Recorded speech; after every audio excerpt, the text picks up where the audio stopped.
Under-18s, welcome to yet another episode with us. For the first section, we learn about your history of how you came into the politics. So why wait? Let's start. Sir, आप आपकी party में किसी भी party में अगर मैं future party में हूँ तो मुझे अपने पार्टी में लॉयल रहना पड़ेगा, लेकिन पार्टी के अंदर भी जब बहुत सारा कंपटीशन होता है, मनी, पैसा, इन्फ्लुएंस, कनेक्शंस, सभी चीज़ों का रोल होता है। 2020 में जब आप स्पॉटलाइट में उतने नहीं थे, तब आपने सेंट्रल गवर्नमेंट और स्टेट गवर्नमेंट को कन्विंस कैसे किया आपको राज्यसभा सीट देने के लिए? मैंने पार्टी को कन्विंस करने के लिए जरूरत नहीं पड़ा मुझको। अच्छा। मैंने पहले 1988 से पार्टी में एक छोटे कार्यकर्ता के नाते से हम काम चालू किया। अच्छा। और एक एक स्टेप काम करके ऊपर आया मैं। अच्छा। एक स्टेप भी जंप नहीं किया मैंने। युवा मोर्चा के कार्यकर्ता के नाते हमने काम किया और अलग अलग जिम्मेदारी लेके डिस्ट्रिक्ट का प्रेसिडेंट जिम्मेदारी 2 बार लेके हम काम किया। उसी टाइम हम बेलगाम डिस्ट्रिक्ट में 8 विधायक और 2 सांसद को चुन के लेके आया मैं। अच्छा। हाँ, इसलिए मुझको टिकट नहीं मिला उसी टाइम। अब पार्टी का ऑर्गेनाइजेशन का जिम्मेदारी मेरे ऊपर था, इसलिए पार्टी ने हमको टिकट नहीं दिया, इसलिए पीछे पड़े मैं। लेकिन पार्टी ने हमारे काम आइडेंटिफाई किया, उसी के कारण पार्टी ने हमको ये बड़ा मौका अवसर दे दिया मुझको। बहुत अच्छा अवसर दिया है पार्टी ने आपको। हमने आपके बहुत सारे इंटरव्यूज और सब देखे, आप बहुत अच्छा काम कर रहे हैं। तो अंडर 18 वर्ल्ड में जो असेंबली सेशंस होते हैं या पार्लियामेंट सेशंस होते हैं, वहाँ पे हम अपने बिल्स पास करते हैं और वो बिल्स हम इम्प्लीमेंट करने की कोशिश भी करते हैं और बहुत हद तक हमने इम्प्लीमेंट भी किया है। जैसे अंडर 18 ओलंपिक्स बिल हो गया। रियल पॉलिटिक्स में जब आप थे तो कर्नाटका या पार्लियामेंट में कौन सा एक ऐसा एम्बिशियस बिल था जो आपने पास करवाया था? किसान का एक बिल, मैं किसान परिवार से आते पहले से। हाँ। किसान का बिल सिलेक्ट हुआ, लेकिन उसके ऊपर बहुत देश भर चर्चा हुआ। वो किसान को कन्विंस करने के लिए हम पीछे पड़े, इसलिए फिर किसान लोगों को थोड़ा प्रोटेस्ट हुआ, इसलिए किसान लोगों को हित में ये बिल लेके आए थे हम। फिर देश के हित के कारण हम वो बिल वापस लेना पड़े। अच्छा। इसलिए थोड़ा वो उस दिन बहुत चर्चा भी हुआ, हमारे मन में बहुत समाधान नहीं रहते उस टाइम। अच्छा। इतना अच्छा बिल हमारा प्राइम मिनिस्टर ने लेके आया, लेकिन लोगों को हम कन्विंस करने के लिए नहीं हो पाए। कौन सा बिल था सर वो? किसान बिल। किसान बिल। जो किसान का उत्पाद क्या है, वो उत्पाद को एपीएमसी में सेल करने के लिए पहले कानून था। हाँ। लेकिन हम एपीएमसी छोड़ के भी वहाँ बाहर खरीद करने के लिए और सेल करने के लिए वो बिल लेके आए थे, एपीएमसी बिल। अच्छा। और अलग अलग मुद्दे था उसमें, लेकिन देश का लोगों को उसको मालूम नहीं हुआ। और बॉर्डर में यूपी और पंजाब बॉर्डर, दिल्ली बॉर्डर में एक बहुत बड़ा प्रोटेस्ट बहुत दिन से चल रहे हैं। उसके अंदर थोड़ा क्या पंजाब का लोग आके गड़बड़ हो गया, इसलिए बिल वापस लेना पड़ा। तो वो आपका सबसे अच्छा, आपके हिसाब से? हाँ, मैं किसान परिवार से है। हाँ। क्या किसान को हितकारी में हमारे मोदी साहब इतना प्रयास करके बिल लेके आए थे, लेकिन किसान लोगों को कन्विंस करने के लिए हम नहीं हो सका। अच्छा। Now, sir is from Karnataka and Belgaum district, so we need to have some Kannada questions also. So let me ask a few questions related to this region. ನೀವು ಬಿಜೆಪಿ ಪಕ್ಷದ ನಿಷ್ಠೆಯನ್ನ ಕಾಪಾಡ್ತೀರಿ, ಮತ್ತೆ ನೀವು ನಿಮ್ಮ ಪಕ್ಷಕ್ಕೆ ತುಂಬಾ ಅಂದ್ರೆ ಲಾಯಲ್ ಅಂತ ನಮ್ಮೆಲ್ಲರಿಗೂ ಗೊತ್ತು. ಆದ್ರೆ ನಮ್ದು ಅಂಡರ್ 18 ವರ್ಲ್ಡ್ಗೆ ಬಂದ್ರೆ ಒಂದೊಂದು ಸಾರಿ ನಾವು ಕಾನ್ಸ್ಟಿಟ್ಯೂಯೆನ್ಸಿ ಕಡೆಯಿಂದ ನಿರ್ಧಾರ ತಗೋಬೇಕಾದ್ರೆ ಸ್ವಲ್ಪ ಪಾರ್ಟಿಯಿಂದ ಕಾಂಪ್ರಮೈಸ್ ಆಗ್ಬೇಕಾಗತ್ತೆ ಅಲ್ವಾ? ನೀವು ನಿಮ್ಮ ಪಾರ್ಟಿಯಿಂದ ಡಿಸಿಷನ್ ತಗೊಂಡಾಗ ಆ ಡಿಸಿಷನ್ನ ನಿಮ್ಮ ಕಾನ್ಸ್ಟಿಟ್ಯೂಯೆನ್ಸಿಯಲ್ಲಿ ಇಂಪ್ಲಿಮೆಂಟ್ ಮಾಡಿ ತುಂಬ ಸಾರಿ ಇರುತ್ತೆ. ಆದರೆ ಯಾವೊಂದು ಸಾರಿ ನೀವು ಆ ಕಾನ್ಸ್ಟಿಟ್ಯೂಯೆನ್ಸಿ ನೀವು ಬಿಜೆಪಿಯಿಂದ ಬಿಲ್ ಪಾಸ್ ಆಗಿದ್ರೆ ಅದನ್ನ ನೀವು ಕಾಂಪ್ರಮೈಸ್ ಮಾಡಿ ನೀವು ನಿಮ್ಮ ಜನರ ಹಿತಕ್ಕೆ ತಗೊಂಡಿದ್ದೆ ಅವಾಗ? ಇಲ್ಲ, ಒಂದು ಲೋಕಸಭೆ ಜನರಿಂದ ಆಯ್ಕೆ ಆಗತಕ್ಕಂಥ ಒಂದು ಕ್ಷೇತ್ರ. ನಾನು ರಾಜ್ಯಸಭೆಗೆ ಬಂದಿದ್ದೀನಿ. ರಾಜ್ಯಸಭೆ ನಮ್ಮ ಕರ್ನಾಟಕದ ಶಾಸಕರು ಆಯ್ಕೆ ಮಾಡ್ತಕ್ಕಂಥ ಒಂದು ಸ್ಥಾನ ಇದು. ಹೀಗಾಗಿ ನನ್ನ ಕಾನ್ಸ್ಟಿಟ್ಯೂನ್ಸಿ ಇಡೀ ರಾಜ್ಯ ನನ್ನ ಕಾನ್ಸ್ಟಿಟ್ಯೂನ್ಸಿ ಆಗುತ್ತೆ, ಎಲ್ಲ ಶಾಸಕರು ನನ್ನನ್ನು ಆಯ್ಕೆ ಮಾಡಿರೋದ್ರಿಂದ. ಹೀಗಾಗಿ ಆ ಶಾಸಕರಿಗೆ ವಿರೋಧವಾಗಿ ಯಾವುದೇ ಥರದ ಕಾನೂನುಗಳು ಬಂದಿಲ್ಲ. ಬರುವಂತ 2029 2029ಕ್ಕೆ ಬಹುಶಃ ಕ್ಷೇತ್ರ ಪುನರ್ವಿಂಗಡಣೆ ಆಗಬಹುದು ಮತ್ತು ಮೀಸಲಾತಿ ಬದಲಾವಣೆ ಆಗಬಹುದು ಅಂತ ಸಾಧ್ಯತೆಗಳಿದಾವೆ. ಆದ್ರೆ ನನ್ನ ಅವಧಿ 2026ಕ್ಕೆ ಮುಗಿಯೋದ್ರಿಂದ ಬಹುಶಃ ಆ ಜವಾಬ್ದಾರಿ ನನಗೆ ಇರೋದಿಲ್ಲ ಅಂತ ನಾನು ಭಾವಿಸ್ತೇನೆ. ಸರ್, ನೀವು ತುಂಬಾ ಸಾರಿ ಕರ್ನಾಟಕ ಸ್ಟೇಟ್ ಗವರ್ಮೆಂಟ್ ಅಂದ್ರೆ ಸೆಂಟ್ರಲ್ ಗವರ್ಮೆಂಟ್ ಇಂದ ಏನೇನ್ ಬರುತ್ತೋ ಡಿಸಿಷನ್ಸ್ ಎಲ್ಲ ಅಂದ್ರೆ ಮೆಂಟಲ್ ಹೆಲ್ತ್ ಆಗ್ಬೋದು, ಮಿಷನ್ ಇಂದ್ರಧನುಷ್ ಆಗ್ಬೋದು, ಅದು ಸರಿಯಾಗಿ ಇಂಪ್ಲಿಮೆಂಟ್ ಆಗಿಲ್ಲ ಮತ್ತೆ ಸ್ವಲ್ಪ ಫೇಲಿಯರ್ಸ್ ಇದೆ ಅಂತ ಹೇಳಿದ್ರಿ. ಈಗ ಇದರಲ್ಲಿ ನಿಮ್ಮ ರೋಲ್ ಏನು, ಮತ್ತೆ ನೀವು ಸ್ಟೇಟ್ ಮತ್ತೆ ಸೆಂಟರ್ ಡೆಲಿವರಿ ಬ್ಯಾಲೆನ್ಸ್ ಮಾಡಕ್ಕೆ ಏನ್ ಮಾಡ್ತೀರಿ? ಒಂದು, ನಾವು ಕೇಂದ್ರ ಸರ್ಕಾರ ಒಟ್ಟು ಒಕ್ಕೂಟದ ವ್ಯವಸ್ಥೆಯಲ್ಲಿ ನಾವು ಕೆಲಸವನ್ನು ನಿರ್ವಹಣೆ ಮಾಡಬೇಕಾಗ್ತದೆ. ಹಲವಾರು ರಾಜ್ಯಗಳು ಆ ಪ್ರದೇಶಕ್ಕೆ ಬೇಕಾದಂಥ ಅನೇಕ ಬೇರೆ ಬೇರೆ ಯೋಜನೆಗಳನ್ನು ಜಾರಿಗೆ ತರಬೇಕಾಗ್ತದೆ. ಉದಾಹರಣೆ, ನಾವು ಈಶಾನ್ಯ ರಾಜ್ಯಗಳಿಗೆ ಬಹಳ ಸಣ್ಣ ಸಣ್ಣ ರಾಜ್ಯಗಳು 8 ರಾಜ್ಯಗಳಿದಾವೆ ಅಲ್ಲಿ, ಅದಕ್ಕೆ ಅಷ್ಟಲಕ್ಷ್ಮಿ ಅಂತ ಹೇಳ್ತೀವಿ ನಾವು. ಆ ಈಶಾನ್ಯ ರಾಜ್ಯಗಳದ್ದೇ ಅದರದ್ದೇ ಆದಂಥ ಸಮಸ್ಯೆ ಬೇರೆ ಇದೆ. ಉತ್ತರ ಭಾಗದಲ್ಲಿ ಅದರದ್ದೇ ಆದಂಥ ಸಮಸ್ಯೆ ಬೇರೆ ಇದೆ. ಈ ಕಡೆ ದಕ್ಷಿಣ ಭಾಗದಲ್ಲಿ ನಮ್ಮದೇ ಆದಂಥ ಸಮಸ್ಯೆ ಬೇರೆ ಇದೆ. ಪೂರ್ವಾಂಚಲ ಪ್ರದೇಶ ಅದು ಸಮಸ್ಯೆ ಬೇರೆ ಇದೆ. ಈ ರೀತಿ ಆಯಾ ಪ್ರದೇಶಕ್ಕೆ ಅನುಗುಣವಾಗಿ ನಾವು ಯೋಜನೆಗಳನ್ನು ಜಾರಿಗೆ ತರಬೇಕಾಗ್ತದೆ. ಆದರೆ ಸಾರಾಸಗಟಾಗಿ ಇಡೀ ದೇಶವನ್ನ ಲೀಡ್ ಮಾಡ್ತಕ್ಕಂಥ ಯೋಜನೆಗಳಂತ ನಾವು ಹೇಳಿದ್ರೆ ಆಯುಷ್ಮಾನ್ ಭಾರತ್ ಹೇಳ್ಬೋದು, ಜಲ್ ಜೀವನ್ ಮಿಷನ್ ಹೇಳ್ಬೋದು, ಕಿಸಾನ್ ಸಮ್ಮಾನ್ ನಿಧಿ ಹೇಳ್ಬೋದು, ಆಮೇಲೆ ನಮ್ಮ ರಾಷ್ಟ್ರೀಯ ಹೆದ್ದಾರಿಗಳು ಹೇಳ್ಬೋದು, ವಿಮಾನಯಾನದ ಸೌಲಭ್ಯವನ್ನು ಹೇಳ್ಬೋದು, ರೈಲ್ವೆ ವ್ಯವಸ್ಥೆಯನ್ನು ಹೇಳ್ಬೋದು. ಈ ರೀತಿ ಇಡೀ ದೇಶಕ್ಕೆ ಬೇಕಾದಂಥ ಹಲವಾರು ಯೋಜನೆಗಳಿದಾವೆ. ಇದರಲ್ಲಿ ಕೆಲವು ಯೋಜನೆಗಳು ರಾಜ್ಯ ಮತ್ತು ಕೇಂದ್ರ ಎರಡು ಸೇರಿ ಮಾಡಬೇಕಾದಂಥ ಅಗತ್ಯ ಇದೆ. ಉದಾಹರಣೆ, ಕಿಸಾನ್ ಸಮ್ಮಾನ್ ನಿಧಿ ಬೇಕು ಅಂತಂದಾಗ ಆ ರಾಜ್ಯದ ರೈತರ ಆಯ್ಕೆ ಲಿಸ್ಟನ್ನು ರಾಜ್ಯ ಸರ್ಕಾರ ನಮ್ಗೆ ಪ್ರೊವೈಡ್ ಮಾಡಬೇಕಾಗ್ತದೆ. ಭಾಳಷ್ಟು ಕೆಲವು ರಾಜ್ಯಗಳು ತಮ್ಮ ಎರಗಂಟು ಅಂದರೆ ಕೇವಲ ರಾಜಕೀಯ ಕಾರಣಕ್ಕಾಗಿ ಪಶ್ಚಿಮ ಬಂಗಾಳ ರಾಜ್ಯಗಳು ಕಿಸಾನ್ ಸಮ್ಮಾನ್ ನಿಧಿಯನ್ನು ಪಡೆಯುವಲ್ಲಿ ವಿಫಲರಾದರು. ಅದೇ ರೀತಿ ನಮ್ಮ ರಾಜ್ಯದಲ್ಲೂ ಕೂಡ ನಾವು ಜಲ್ ಜೀವನ್ ಮಿಷನ್ ಕೊಟ್ಟಿದ್ದೀವಿ, ಸಾವಿರಾರು ಕೋಟಿ ರೂಪಾಯಿ ನಾವು ತಂದಿದ್ದೀವಿ. ಆದರೆ ಅದನ್ನು ಕೆಳ ಹಂತದಲ್ಲಿ ಯೋಜನೆಯನ್ನು ಜಾರಿ ಮಾಡಬೇಕಾದಂಥ ಸಂದರ್ಭದಲ್ಲಿ ರಾಜ್ಯ ಸರ್ಕಾರ ಸರಿಯಾದ ನಿಲುವು ತಾಳದೆ ಹೋದರೆ ಆ ಯೋಜನೆಗಳು ವಿಫಲ ಆಗ್ತವೆ. ಹೀಗಾಗಿ ಗ್ರಾಮೀಣ ಪ್ರದೇಶದಲ್ಲಿ ಅಂಥ ಸಮಸ್ಯೆಗಳು ನನಗೆ ಕಂಡು ಬಂದಿದ್ದಾವೆ. ನಾನು ಕೂಡ ಅದನ್ನು ಪರಿಶೀಲನೆ ಮಾಡಿ ಯಾವಾಗ ದಿಶಾ ಸಮಿತಿ ಮೀಟಿಂಗ್ ನಡೀತದೆ, ಯಾವಾಗ KDP ಸಭೆ ನಡೀತದೆ, ಅಂಥ ಸಭೆಗಳಲ್ಲಿ ಆ ವಿಷಯವನ್ನು ಎತ್ತೋದ್ರ ಮುಖಾಂತರ ಅಧಿಕಾರಿಗಳಿಗೆ ಬಿಗಿ ಮಾಡೋದ್ರ ಮುಖಾಂತರ ಯೋಜನೆಗಳನ್ನ ಸಕ್ಸಸ್ ಆಗಲಿಕ್ಕೆ ನಾನು ಸಾಕಷ್ಟು ಪ್ರಯತ್ನ ಮಾಡಿದ್ದೇನೆ. ಹಾಗೇನೆ ಹೆಲ್ತ್ ಡಿಪಾರ್ಟ್ಮೆಂಟ್ಗೆ ಸಂಬಂಧಪಟ್ಟಂಥ ಯಾವುದು ಆಯುಷ್ಮಾನ್ ಭಾರತ್ ಇರ್ಬೋದು, ಇಂದ್ರಧನುಷ್ ಯೋಜನೆ ಇರ್ಬೋದು, ಈ ರೀತಿ ಹಲವಾರು ಯೋಜನೆಗಳನ್ನು ಜಾರಿಗೆ ತರುವಲ್ಲಿ ಈಗ ಇತ್ತೀಚೆಗೆ ನಮ್ಮ ವಿಶ್ವಕರ್ಮ ಯೋಜನೆ ಜಾರಿಗೆ ಬಂತು. ಆಮೇಲೆ ಬೀದಿ ಬದಿದಿ ವ್ಯಾಪಾರಿಗಳಿಗೆ ಸಾಲ ಕೊಡುವಂಥ ಯೋಜನೆ ಬಂತು. ನಮ್ಮ ಯಾವುದು ಉಜ್ವಲ ಯೋಜನೆ ಜಾರಿಗೆ ತರುವಂಥ ಯೋಜನೆ ಬಂತು. ಜನರನ್ನ ಅವೇರ್ನೆಸ್ ಮಾಡಿ ಅನಿವಾರ್ಯವಾಗಿ ಸರ್ಕಾರ ಕೊಡಲೇಬೇಕಾದಂಥ ಒಂದು ಸ್ಥಿತಿಗೆ ನಾವು ತಂದು ಒಟ್ಟುವಂಥ ಪ್ರಯತ್ನವನ್ನು ಭಾಳಷ್ಟು ಸಲ ನಾವು ಮಾಡಿದ್ದೀವಿ. ಸರ್, ಈಗ ಮೊನ್ನೆ ಮಳೆ ಆಗಿತ್ತು ಬೆಳಗಾವಿ ರೀಜನ್ ಅಲ್ಲಿ, ತುಂಬಾ ಜಾಸ್ತಿ ಮಳೆ ಆಗಿತ್ತು. ಮಳೆ ಆದ ಒಂದು ದಿವಸದಲ್ಲೇ ನೀವು ಪ್ರೆಸ್ ಮೀಟ್ ಕರೆದು ಅಂದ್ರೆ ಏನು ಸರ್ಕಾರ ಏನು ಪರಿಹಾರ ಕೊಡ್ಲಿಲ್ಲ ಅಂತ ಗವರ್ಮೆಂಟ್ನ ಒಂದು ಅಂದ್ರೆ ರೀತಿಯಲ್ಲಿ ಕ್ರಿಟಿಸೈಸ್ ಮಾಡಿದ್ರೆ ನಾವು ಮಾಡ್ತೀವಿ.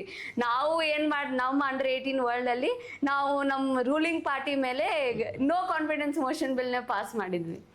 ಆ ತರ ನೀವು ಕ್ರಿಟಿಸೈಸ್ ಮಾಡಿದ್ರಲ್ಲ, ನಿಮ್ ಕೈಯಲ್ಲೇ ಪವರ್ ಇದ್ರೆ ನೀವು ಏನೇನ್ ಡಿಫ್ರೆನ್ಸ್ ಮಾಡ್ತೀರಾ ಅಂತ ನಾನು ಕೇಳ್ತಿದ್ದೀನಿ. ಇಲ್ಲ, ಮಳೆ ಆದ ಒಂದು ದಿನದಲ್ಲಿ ಅನ್ನೋದು ತಪ್ಪು ಅಭಿಪ್ರಾಯ. ಮಳೆ ಜುಲೈದಿಂದ ಮಳೆ ಪ್ರಾರಂಭ ಆಗಿದೆ.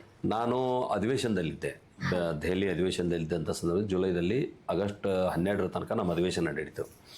ಆ ಸಂದರ್ಭದಲ್ಲಿ ನಾನು ಅಧಿವೇಶನದಿದ್ದಂಥ ಸಂದರ್ಭದಲ್ಲಿ ಕೂಡ ನಡುವೆ ಒಂದಿನ ಶನಿವಾರ ಮತ್ತು ರವಿವಾರ ನಮ್ಮ ರಜೆ ಇದ್ದಂಥ ದಿನದಲ್ಲಿ ನಾನು ಬಂದು ನಮ್ಮ ಭಾಗದಲ್ಲಿ ಮಳೆ ಆಗಿಲ್ಲ ಅಂದ್ರೂ ಕೂಡ ಮಹಾರಾಷ್ಟ್ರದ ಪಶ್ಚಿಮ ಘಟ್ಟದಲ್ಲಿ ಭಾಳ ದೊಡ್ಡ ಪ್ರಮಾಣದ ಮಳೆ ಆಗೋ ಮುಖಾಂತರ ನಮ್ಮ ನದಿಗಳಿಗೆ ಘಟಪ್ರಭಾ ನದಿ ಇರ್ಬೋದು, ಕೃಷ್ಣಾ ನದಿ ಇರ್ಬೋದು, ಬಹಳ ದೊಡ್ಡ ಪ್ರಮಾಣದಲ್ಲಿ ನೀರು ಬಂತು. ಹೀಗಾಗಿ ಪ್ರವಾಹದ ಸ್ಥಿತಿಗೆ ಜನ ತತ್ತರಗೊಂಡ್ರು. ಆ ಹೊಳೆ ಪಾತ್ರದಲ್ಲಿರ್ತಕ್ಕಂಥ ನದಿ ಪಾತ್ರದಲ್ಲಿರ್ತಕ್ಕಂಥ ಜಮೀನು, ಜಾನುವಾರು, ಜನ, ಮನೆ ಹಾನಿಗೊಳಗಟ್ಟರು. ಆ ಸಂದರ್ಭದಲ್ಲಿ ನಾನು ಸದರಿ ಪ್ರದೇಶಕ್ಕೆ ಭೇಟಿ ಕೊಟ್ಟು ಆಮೇಲೆ ಪತ್ರಿಕಾಗೋಷ್ಠಿಯನ್ನು ಉದ್ದೇಶಿಸಿ ಮಾತನಾಡಿದೆ. ತಕ್ಷಣ ಸಹಾಯಕ್ಕೆ ಬರಬೇಕಾದಂಥ ರಾಜ್ಯ ಸರ್ಕಾರ ಇದ್ರ ಬಗ್ಗೆ ಗಮನ ಹರಿಸ್ತಾ ಇಲ್ಲ. ಅವರು ತಮ್ಮ ಆಂತರಿಕ ಗೊಂದಲಗಳಲ್ಲಿ ಯಾರು ಮುಖ್ಯಮಂತ್ರಿ ಆಗಬೇಕು, ಯಾರು ಪಕ್ಷದ ಅಧ್ಯಕ್ಷರಾಗಬೇಕು ಅದರ ಚರ್ಚೆನೇ ಮಾಡ್ತಾ ಇದ್ದಾರೆ ಹೊರತು ಆ ರೈತಾಪಿ ವರ್ಗ ಏನು ಬೆಳೆ ಹಾನಿಯಾಗಿದೆ, ಪ್ರಾಣ ಕಳ್ಕೊಂಡಿದ್ದಾರೆ. ನಮ್ಮ ಬೆಳಗಾವಿ ಜಿಲ್ಲೆ 7 ಜನ ಈ ಪ್ರವಾಹಕ್ಕೆ ತುತ್ತಾಗಿದ್ದಾರೆ. ಜಾನುವಾರುಗಳು ಸತ್ತೋಗಿದ್ದಾವೆ, ಮನೆಗಳು ಇದಾಗಿದ್ದಾವೆ. ಹೀಗಾಗಿ ಕೊಡಬೇಕು, ಅವರಿಗೆ ಪರಿಹಾರ ಕೊಡಬೇಕು, ಅವ್ರ ಬಗ್ಗೆ ವಿಶೇಷ ಗಮನ ಹರಿಸ್ಬೇಕಂತ ನಾನು ಒತ್ತಾಯ ಮಾಡಿದೆ. ನಾನು ಅಲ್ಲಿ ಭೇಟಿ ಕೊಟ್ಟಂಥ ಸಂದರ್ಭದಲ್ಲಿ ರೈತ ಇಲ್ಲಿ ಮಳೆ ಜಾಸ್ತಿಯಾಗಿ ಪ್ರವಾಹ ಬಂದು ಈ ಭಾಗದಲ್ಲಿ ಟೀಸಿಗಳೆಲ್ಲ ಸಂಪೂರ್ಣ ನೀರಿನಲ್ಲಿ ಮುಳುಗಿ ಹೋಗಿದೆ. ಇಲ್ಲಿ ನೀರು ಜಾಸ್ತಿ ಆಗಿದೆ, ಇನ್ನೊಂದು ಕಡೆ ನೀರೇ ಇಲ್ಲ. ಅಲ್ಲಿ ನಾವು ನೀರು ಒಯ್ಬೇಕಂದ್ರೆ ಹೊಳೆಯಿಂದ ಈ ಟ್ರಾನ್ಸ್ಫಾರ್ಮರ್ಗಳನ್ನ ವಿದ್ಯುತ್ ವ್ಯವಸ್ಥೆಯನ್ನು ಸರಿಪಡಿಸ್ಬೇಕು. ಅದನ್ನು 1 ತಿಂಗಳ ಗಟ್ಟಲೆ ಸರಿಪಡಿಸಲಿಲ್ಲ. ಅವಾಗ ರೈತ 2 ಕಡೆ ಹೊಡೆತಕ್ಕೊಳಗಾಗ್ತಾನ. ಇಲ್ಲಿ ಒಂದು ಕಡೆ ಮುನಿಗಿ ಹೋಗಿದೆ ನೀರಿನಲ್ಲಿ, ಇನ್ನೊಂದು ಕಡೆ ನೀರು ಇರಲಾರದೆ ತೊಂದರೆ ಆಗ್ತದೆ. ಹೀಗಾಗಿ ಒಬ್ಬ ಜವಾಬ್ದಾರಿತ ಸಂಸದನಾಗಿ, ನಾನು ಒಬ್ಬ ರೈತ ಪರಿವಾರದಿಂದ ಬಂದವನಾಗಿ ಸರ್ಕಾರವನ್ನು ಎಚ್ಚರ ಮಾಡಬೇಕಾದಂಥ ಹಿನ್ನೆಲೆಯಲ್ಲಿ ನಾನು ಪತ್ರಿಕಾಗೋಷ್ಠಿಯನ್ನು ಮಾಡಿದೆ. ಮತ್ತು ನಾನು ಅವರಿಗೆ ಆಗ್ರಹ ಮಾಡಿದೆ, ನಮ್ಮ ಸರ್ಕಾರ ಇದ್ದಂಥ ಸಂದರ್ಭದಲ್ಲಿ ಒಂದು ಮನೆ ಕಳ್ಕೊಂಡ್ರೆ ನಾವು 5 ಲಕ್ಷ ರೂಪಾಯಿಗಳನ್ನು ಪರಿಹಾರ ಕೊಟ್ಟಿದ್ದೀವಿ. ನೀವು ಕೊಡ್ತಾ ಇಲ್ಲ. ಭಾಗಶಃ ಮನೆ ಹೋಗಿದ್ರೆ ನಾವು 3 ಲಕ್ಷ ಪರಿಹಾರ ಕೊಟ್ಟಿದ್ದೀವಿ. ಸ್ವಲ್ಪ ಆಗಿದ್ರೆ 1 ಲಕ್ಷ ರೂಪಾಯಿ ಕೊಟ್ಟಿದ್ದೀವಿ. ಮತ್ತು ತಕ್ಷಣದ ಪರಿಹಾರ ಅಂತ 10,000 ರೂಪಾಯಿ ಕೊಟ್ಟಿದ್ದೀವಿ ಅವತ್ತಿನ ಅವಧಿಗಳು. ನಿಮ್ಗೆ ಯಾಕೆ ಆಗ್ತಾ ಇಲ್ಲ ಅನ್ನೋಂಥ ಪ್ರಶ್ನೆಯನ್ನು ನಾನು ಅವತ್ತು ಮಾಡಿದೆ. ನೀವು ಆ ಸಿಚುವೇಶನ್ ಇದ್ರೆ ನೀವು ಏನ್ ಮಾಡ್ತಿದ್ರಿ? ಹಿಂದೆ ಮಾಡಿದೀವಿ ನಾವು. ಅದನ್ನೇ ನಾವು ಮುಂದೆ ಇನ್ನೂ ಹೆಚ್ಚಿಗೆ ಕೊಡ್ಲಿಕ್ಕೆ ನಮ್ಮ ಕಡೆ ಅವಕಾಶ ಇತ್ತು. ಮತ್ತು ನಾನು ಕೇಂದ್ರದ ಸಚಿವರನ್ನ ರಾಜ್ಯಸಭೆಯಲ್ಲಿ, ಇದು ಸನ್ಮಾನ್ಯ ಗೃಹ ಸಚಿವರಿಗೆ ಬರ್ತದೆ, ನಾನು ಪ್ರಶ್ನೆ ಮಾಡಿದೆ. ರಾಜ್ಯ ಈ ರೀತಿ ಪ್ರವಾಹದಿಂದ ತುತ್ತಾಗಿದೆ, ಬಹುಶಃ ಕೇಂದ್ರ ಸರ್ಕಾರ ಜಾಸ್ತಿ ಹಣ ಬಿಡುಗಡೆ ಮಾಡ್ಬೇಕಂತ ಒತ್ತಾಯ ಇದೆ, ನೀವು ಮಾಡ್ಬೇಕಂತ ಹೇಳಿದೆ. ಅವಾಗ ಭಾಳ ಸ್ಪಷ್ಟವಾಗಿ ಹೇಳಿದೆ ಅವರು, NDRF ರೂಲ್ಸ್ನಲ್ಲಿ ಯಾವುದೇ ಸರ್ಕಾರಗಳು ಕೇಂದ್ರ ಸರ್ಕಾರದ ಪರ್ಮಿಷನ್ ತಗೋಬೇಕಾದಂಥ ಅವಶ್ಯಕತೆ ಇಲ್ಲ. ನೀವು ಖರ್ಚು ಮಾಡಿ ರೂಲ್ಸ್ ಪ್ರಕಾರ, ಅಂದರೆ ಗೈಡ್ಲೈನ್ಸ್ ಪ್ರಕಾರ ನೀವು ಖರ್ಚು ಮಾಡಿ ನೀವು ಸಬ್ಮಿಟ್ ಮಾಡಿದರೆ ನಾವು ವಾಪಸ್ ಅವ್ರಿಗೆ ದುಡ್ಡು ಕೊಡ್ತೀವಿ ಅನ್ನೋಂಥ ಮಾತಾಡಿದ್ರು. ಹಾಗಾಗಿ ನಾನು ಸರ್ಕಾರಕ್ಕೆ ಏನು ಒತ್ತಾಯ ಮಾಡಿದೆ, ನೀವು ತಕ್ಷಣ ಹಣ ಬಿಡುಗಡೆ ಮಾಡಿ ಖರ್ಚು ಮಾಡಿರಿ, ಅದನ್ನು ಸರ್ಕಾರಕ್ಕೆ ಸಬ್ಮಿಟ್ ಮಾಡಿರಿ ಕೇಂದ್ರ ಸರ್ಕಾರಕ್ಕೆ ಅನ್ನುವಂಥ ಮಾತನ್ನು ನಾನು ಅವತ್ತಿನ ಸಂದರ್ಭದಲ್ಲಿ ಅವ್ರಿಗೆ ಹೇಳಿದ್ದೆ. ಈಗ ನೀವು ಕನ್ನಡ ಭಾಷೆ ಮತ್ತು ಸಂಸ್ಕೃತಿ ತಗೊಂಡ್ರೆ ಎಲ್ಲ ಕಡೆ ಪ್ರಭಾವ ಇದೆ. IT ಜಾಬ್ಸ್ ಪ್ರೊಟೆಸ್ಟಿಂದ ಹಿಡಿದು ಕನ್ನಡ ಫಿಲ್ಮ್ಸ್ ಇದು ಅಂದರೆ ಬ್ಲಾಕ್ ಬ್ಲಸ್ಟರ್ ಆಗೋ ಎಲ್ಲ ಕಡೆ ಇದು ಇದೆ. ಈಗ ನಿಮಗೇನು ಅನ್ಸುತ್ತೆ ಸರ್, ಕನ್ನಡ ಸಂಸ್ಕೃತಿ ಮತ್ತು ಭಾಷೆ ಪಾಲಿಟಿಕ್ಸ್ನಲ್ಲಿ ಪ್ರಭಾವ ಬೀರಬೇಕಾ, ಇಲ್ಲ ಪಾಲಿಟಿಕ್ಸ್ ಅಂದರೆ ಪೊಲಿಟಿಕಲ್ ಸ್ಪಿಯರ್ ಫುಲ್ ಲ್ಯಾಂಗ್ವೇಜ್ ಮತ್ತು ಇದು ಸಂಸ್ಕೃತಿಯಿಂದ ದೂರನೇ ಇರಬೇಕಾ? ಇಲ್ಲ, ಒಂದು ಭಾಷೆ ಯಾವ ಸ್ಥಳೀಯ ಭಾಷೆ ಇರ್ತದೆ ಅದು ನಮ್ಮ ಮಾತೃಭಾಷೆ. ನಾವು ಅಲ್ಲೇ ಹುಟ್ಟಿರ್ತೀವಿ, ಅಲ್ಲೇ ಕಲ್ತಿರ್ತೀವಿ, ಅದರ ಜೊತೆ ನಮ್ಮದೇ ಒಳ್ಳೆಯ ಸಂಬಂಧ ಇರ್ತದೆ. ಅದರ ವ್ಯಾವಹಾರಿಕವಾಗಿ ಒಬ್ಬ ವ್ಯಕ್ತಿ ಬೆಳೀತಾ ಬೆಳೀತಾ ತನ್ನ ರಾಜ್ಯವನ್ನು ಬಿಟ್ಟು ಹೊರಗಡೆ ಹೋಗಬೇಕಾದ್ರೆ ಬೇರೆ ಭಾಷೆಯನ್ನು ನಾವು ಕಲೀಲೇಬೇಕಾಗ್ತದೆ. ನನಗನ್ನಿಸ್ತದ, ಯಾವಾಗ ಈ ದೇಶವನ್ನು ಬ್ರಿಟಿಷರು ಆಳಿ ಹೋದರು ಅವತ್ತಿಂದ ನಮ್ಮ ಮೇಲೆ ಇಂಗ್ಲೆಂಡಿನ ಪ್ರಭಾವ ಇರೋದ್ರಿಂದ ಅಂಗ್ರೇಜಿ ಪ್ರಭಾವ ಅಂತ ಹೇಳ್ತೀವಿ ನಾವು. ಹೀಗಾಗಿ ಇಂಗ್ಲೀಷಿನ ಪ್ರಭಾವ ಬಹಳ ದೊಡ್ಡ ಪ್ರಮಾಣದಲ್ಲಿ ಆಗಿದೆ. ನಮ್ಮದು ಸಮೃದ್ಧ ಭಾಷೆ ಕನ್ನಡ ಭಾಷೆ. ಯಾವಾಗ ನೀವು ಉಪಯೋಗ ಮಾಡ್ಕೋ ಕನ್ನಡ ಭಾಷೆ ಉಪಯೋಗ ಮಾಡ್ಕೊಡ್ರಿ. ಅದನ್ನು ಬಿಟ್ಟ ಮೇಲೆ ನಮ್ಮ ಭಾಷೆ ಹಿಂದಿ ಭಾಷೆ ಆಗಿರ್ಬೇಕು ಅನ್ನೋದು ನಮ್ದು ಆಗ್ರಹ ಇದೆ.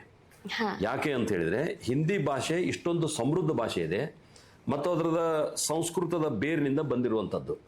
ಇಂಗ್ಲೀಷು ಆ ಸಂಸ್ಕೃತ ಬೇರಿನಿಂದ ಬಂದಿರುವಂಥದ್ದಲ್ಲ. ಮತ್ತು ಒಂದೇ ಶಬ್ದ ಹಲವಾರು ಜನರಿಗೆ ಉಪಯೋಗ ಮಾಡ್ತಾರೆ. ಉದಾಹರಣೆ, ನಾವು ತಂದೆ ತಾಯಿಗೆ ಫಾದರ್ ಮದರ್ ಅಂತ ಹೇಳ್ತೀವಿ. ನಾವು ಚಿಕ್ಕಮ್ಮ ಅಥವಾ ಚಿಕ್ಕಪ್ಪ ಚಿಕ್ಕಮ್ಮನಿಗೆ ಅಂಕಲ್ ಆಂಟಿ ಅಂತ ಹೇಳ್ತೀವಿ. ದೊಡ್ಡಪ್ಪ ದೊಡ್ಡಮ್ಮನಿಗೂ ಅಂಕಲ್ ಆಂಟಿ ಅಂತ ಹೇಳ್ತೀವಿ. ಆದರೆ ಹಿಂದಿ ಭಾಷೆಯೊಳಗೂ ಅದಕ್ಕೆ ಪರ್ಯಾಯ ಶಬ್ದಗಳಿವೆ, ಕನ್ನಡ ಭಾಷೆಯಲ್ಲೂ ಅದಕ್ಕೆ ಪರ್ಯಾಯ ಶಬ್ದಗಳಿದಾವೆ. ಹೀಗಾಗಿ ಗೌರವಯುತವಾದಂಥ ಭಾಷೆ ಕನ್ನಡ ಭಾಷೆ. ನಾವು ಕರ್ನಾಟಕ ಬಿಟ್ಟು ಹೊರಗೆ ಹೋದ್ಮೇಲೆ ನಾವು ಹಿಂದಿಯನ್ನು ಕಲೀಲೇಬೇಕು, ಹಿಂದಿ ಜಾಸ್ತಿ ಉಪಯೋಗ ಮಾಡಬೇಕು. ಆದರೆ ಜನರಲ್ಲಿ ಏನೋ ಒಂದು ತಪ್ಪು ಕಲ್ಪನೆ ಇಟ್ಕೊಂಡು ನಮ್ಮ ಮೇಲೆ ಹಿಂದಿ ಹೇರ್ತಾ ಇದ್ದಾರೆ ಅಂತ ಯಾರೂ ಹೇರುವಂಥದ್ದಲ್ಲ. ನಮ್ಮ ರಾಷ್ಟ್ರಕ್ಕೆ ಸಂಬಂಧಪಟ್ಟಂಥ ಭಾಷೆಯನ್ನು ನಾವು ಬೆಳೆಸಬೇಕು. ಅವ್ರಿಗೆ ಹಾಗೆ, ಈಗ ಉದಾಹರಣೆ, ಚೀನಾದಿಂದ ಅನೇಕ ವಸ್ತುಗಳು ಭಾರತಕ್ಕೆ ಬರ್ತಾವೆ. ಈ ಭಾರತದಲ್ಲಿ ಚೀನಿ ಭಾಷೆಯನ್ನು ಓದೋರು ಯಾರೂ ಇಲ್ಲ. ಆದರೂ ಅವರು ತಮ್ಮ ಪ್ರಾಡಕ್ಟ್ಗಳ ಮೇಲೆ ಚೀನಿ ಭಾಷೆಯನ್ನ ಮುದ್ರಣ ಮಾಡಿ ಕಳಿಸ್ತಾರೆ. ಅವ್ರಿಗೆ ಯಾವ ರೀತಿ ಅಭಿಮಾನ ಇದೆ, ಅದೇ ರೀತಿ ನಾವು ಕೂಡ ನಮ್ಮಲ್ಲಿ ಹುಟ್ಟತಕ್ಕಂಥ ಎಲ್ಲ ಉತ್ಪಾದನೆಗಳಿಗೂ ಕೂಡ ಮಾತೃಭಾಷೆ ಬರೀರಿ, ಇಲ್ಲ ರಾಷ್ಟ್ರೀಯ ಭಾಷೆ ಹಿಂದಿ ಭಾಷೆಯನ್ನು ಬರೀಬೇಕು. ಅದರ ಬದಲಾಗಿ ಇಂಗ್ಲಿಷ್ ಭಾಷೆಯನ್ನು ನಾವು ಕಡಿಮೆ ಮಾಡ್ಬೇಕನ್ನುವಂಥ ನಂದು ಆಗ್ರಹ ಇದೆ. Sir, let's move on to section 2. Sir told in this section, to brief up, Sir told that Kannada language, I asked if Kannada language should be used in politics or no. Sir told that Kannada language should be there, but we should use Hindi more because it has strong roots rooted in our ancient culture and all. And we have very much evolved in that, and we should minimize the use of English because it's not our own mother language, or it's not the language of our country. So next segment is our section B. We have a little different segment this time. Here we'll be asking sir some bold and controversial questions. So let's carry on. Yes. Sir, ಈಗ March 2025ನಲ್ಲಿ ನಾವು ಈಗ recent ಆಗಿ ನೀವು honey trap operations ಮತ್ತು ಕರ್ನಾಟಕ ದಾಳಿ law and order collapse ಆಗಿದೆ ಅಂತ high level probe ಬೇಕಂತ ಹೇಳಿದ್ರಿ. ಅಂದರೆ ಕ್ರಿಟಿಕ್ಸ್ ಹೆಲ್ತ್ ಕೇರ್ ಇವು ರಾಜಕೀಯಲ್ಲಿ ತುಂಬ ಮಿಸ್ಯೂಸ್ ಮಾಡುತ್ತಾ ಇದ್ದಾರೆ ಅಂತ ನೀವು ಹೇಳಿದ್ರಿ. ಅದಕ್ಕೆ ಸಪೋರ್ಟ್ ಆಗಿರೋ ಎವಿಡೆನ್ಸ್ ಏನೇನು ಬಂದಿದೆ, ಮತ್ತೆ ಇದೇ ನಿಮ್ಮ ಪಾರ್ಟಿಯಲ್ಲಿ ಆಗಿದ್ರೆ ನೀವು ಯಾವ ಥರ ಹ್ಯಾಂಡಲ್ ಮಾಡ್ತಿದ್ರಿ? ಇಲ್ಲ, ನಾನು ಹನಿ ಟ್ರ್ಯಾಪ್ ಪರವಾಗಿ ಯಾವಾಗೂ ಮಾತಾಡಲಿಲ್ಲ. ಅದರ ವಿರುದ್ಧವಾಗಿ ಅದ್ರ ಪರವಾಗಿ ನಾನು ಇಷ್ಟೇ ಆಗ್ರಹ ಮಾಡ್ತೀನಿ ಕೇಂದ್ರ ಸರ್ಕಾರಕ್ಕೆ, ಕಾಲಕ್ಕೆ ರಾಜ್ಯದಲ್ಲಿ ಕಾನೂನು ಸುವ್ಯವಸ್ಥೆಗಳು ಕೆಟ್ಟು ಹೋಗಿರ್ತಕ್ಕಂಥ ಸಂದರ್ಭದಲ್ಲಿ ನಮ್ಮ ರಾಜ್ಯ ಕೂಡ ಈ ದೇಶದ ಒಂದು ಭಾಗ ಆಗಿರೋದ್ರಿಂದ, ಒಕ್ಕೂಟ ವ್ಯವಸ್ಥೆ ಭಾಗ ಆಗಿರೋದ್ರಿಂದ ಮಧ್ಯಪ್ರವೇಶ ಮಾಡಬೇಕಾದಂಥ ಅಗತ್ಯ ಇದೆ ಅಂತ ಹೇಳಿದೆ ನಾನು. ಯಾವಾಗ ಹೇಳಿದೆ ಅಂದರೆ, ಯಾವಾಗ ವಾಲ್ಮೀಕಿ ನಿಗಮದ ಹಣ ಅವತ್ತೇನು ದುರುಪಯೋಗ ಆಯಿತು, ಅತ್ಯಂತ ಸಮಾಜದ ಕಟ್ಟ ಕಡೆಗೆ ವ್ಯಕ್ತಿಗೆ ಹೋಗಿ ಮುಟ್ತಕ್ಕಂಥ ಹಣವನ್ನು ಇವರು ಚುನಾವಣೆಗೆ ಬಳಸಿಕೊಂಡ್ರು ಅನ್ನೋಂಥ ಆರೋಪ, ಅದರ ಮೇಲೆ ಒಬ್ಬ ಮಂತ್ರಿ ಅರೆಸ್ಟು ಕೂಡ ಆದರು ಮತ್ತು ಅವರ ಮಂತ್ರಿ ರಾಜೀನಾಮೆ ಕೊಡಬೇಕಾಯಿತು. ಯಾವ ಪರಿಶಿಷ್ಟ ಜಾತಿ ಪರಿಶಿಷ್ಟ ಪಂಗಡ ಆ ಜನರಿಗೆ ಮೀಸಲಿಟ್ಟಂಥ ಹಣವನ್ನು ಇವರು ಭಾಳಷ್ಟು ಹಣವನ್ನು ಗ್ಯಾರಂಟಿ ಯೋಜನೆಗಳಿಗೆ ಬಳಕೆ ಮಾಡಿಕೊಂಡ್ರು. ಯಾವುದೇ ಒಂದು ಸರ್ಕಾರ ಒಂದು ಯೋಜನೆಯನ್ನು ಜಾರಿ ಮಾಡಬೇಕಂದ್ರೆ ತನ್ನ ಬಜೆಟ್ನಲ್ಲಿ ಅದಕ್ಕೆ ಹಣಕಾಸಿನ ನೆರವು ಎಲ್ಲಿಂದ ಬರ್ತದೆ ಅಂತ ಯೋಚನೆ ಮಾಡಬೇಕು. ನೀವು ಯಾರಿಗೋ ಮೀಸಲಿಟ್ಟಂಥ ಹಣವನ್ನು ಕಿತ್ಕೊಂಡು ಬಂದು ಅದನ್ನು ಗ್ಯಾರಂಟಿ ಯೂಸ್ ಮಾಡಿ ನಾವು ಜನರಿಗೆ ಕೊಟ್ಟಿದ್ದೀವಿ ಅನ್ನುವಂಥದ್ದು ಎಷ್ಟು ಸರಿ? ಯಾವ ಜನ ಪ್ರವಾಹದ ಮುಖ್ಯ ವೇದಿಕೆಗೆ ಬರಬೇಕಾಗಿತ್ತು, ಸಮಾಜದಿಂದ ತುಳಿತಕ್ಕೊಳಗಾದಂಥ ಸಮಾಜದ ಕಟ್ಟಕಡೆ ಇರ್ತಕ್ಕಂಥ ವ್ಯಕ್ತಿಗಳು ಕೂಡ ಮುಖ್ಯ ಪ್ರವಾಹದಲ್ಲಿ ಬರಬೇಕಂತ ನಮ್ಮ ಅಪೇಕ್ಷೆ ಇದೆ. ಅವ್ರ ದುಡ್ಡನ್ನು ನೀವು ಖರ್ಚು ಮಾಡಿಕೊಂಡ್ರೆ ಅವ್ರನ್ನ ಹೆಂಗೆ ನೀವು ಫ್ರಂಟ್ ಲೈನ್ ತರಲಿಕ್ಕೆ ಸಾಧ್ಯ? ಆದ್ರಿಂದ ನಾವೇನು ಒತ್ತಾಯ ಮಾಡಿದ್ವಿ ಅಂದರೆ, ಹಿಂದಿಗೆ ನಾನು ರಾಜ್ಯಸಭೆ ಅಧಿವೇಶನ ನಡೆದಂಥ ಸಂದರ್ಭದಲ್ಲಿ ನಾನು ಕೇಂದ್ರ ಸರ್ಕಾರವನ್ನು ಆಗ್ರಹ ಮಾಡಿದೆ, ಒಕ್ಕೂಟ ವ್ಯವಸ್ಥೆಯಲ್ಲಿ ಕರ್ನಾಟಕ ಕೂಡ ಇದೆ, ಇಲ್ಲಿರುವಂಥ ಹಣಕಾಸಿನ ವ್ಯವಸ್ಥೆಯನ್ನು ದುರುಪಯೋಗ ಆಗ್ತಾ ಇದೆ, ನೀವು ಮಧ್ಯಪ್ರವೇಶ ಮಾಡಬೇಕಂತ ಅನ್ನುವಂಥ ಆಗ್ರಹವನ್ನು ನಾನು ಮಾಡಿದ್ದೆ. ಓಕೆ, ನಿಮ್ಮ ರಾಜ್ಯಸಭಾ ಸೀಟೇ ನಿಮ್ಗೆ ಸಿಕ್ಕಿದೆ ಅಲ್ಲ, ತುಂಬಾ ಜನಕ್ಕೆ ಇದು ನಿಮ್ಮ ಪಾರ್ಟಿಗೆ ಲಾಯಾಲಿಟಿ ಅಂತ ಅನಿಸ್ತದೆ. ಅಂದ್ರೆ ಪಾಪ್ಯುಲರ್ ಬೇಸ್ ಅಲ್ಲ, ನಿಮ್ಮ ಪಾರ್ಟಿಗೆ ನಿಮ್ಮ ಲಾಯಾಲಿಟಿ ಅದೆಲ್ಲ ಅನಿಸ್ತದೆ. ಈಗ ನೀವು ಹೇಳ್ತೀರಾ ಬಿಜೆಪಿ ಅಪ್ಪರ್ ಹೌಸ್ ನಾಮಿನೇಷನ್ ಅಲ್ಲಿ ಸ್ವಲ್ಪ ಜಾಸ್ತಿ ಇಂಟರ್ನಲ್ ಫೇವರೇಜ್ ಕೊಡ್ತಾರೆ, ಪೊಲಿಟಿಕಲ್ ಅಂದ್ರೆ ಪೀಪಲ್ ಚಾಯ್ಸಸ್ ಮೇಲೆ ಸ್ವಲ್ಪ ಇಂಟರ್ನಲ್ ಚಾಯ್ಸಸ್ ಮೇಲೆ ಜಾಸ್ತಿ ಫೇವರ್ ಮಾಡ್ತಾರೆ ನಿಮ್ಗೆ ಅನ್ಸುತ್ತಾ? ಇಲ್ಲ, ಒಂದು ನಾಮನಿರ್ದೇಶನ ಆಗುವಂಥ ಸಂದರ್ಭದಲ್ಲಿ ಆ ಥರ ಮಾಡ್ಬೋದಾದಂಥ ಸಾಧ್ಯತೆ ಇರ್ತಾವೆ, ಆದರೆ ಅಲ್ಲಿ ಸಂಖ್ಯೆ ಕಡಿಮೆ ಇರ್ತದೆ. ಉದಾಹರಣೆ, ನಮ್ಮ ಪಾರ್ಟಿಯಿಂದ ಕರ್ನಾಟಕದಿಂದ ಇಬ್ಬರನ್ನ ನಾಮನಿರ್ದೇಶನ ಮಾಡಿದ್ದಾರೆ. ಯಾರಿಗೆ ಮಾಡಿದರು?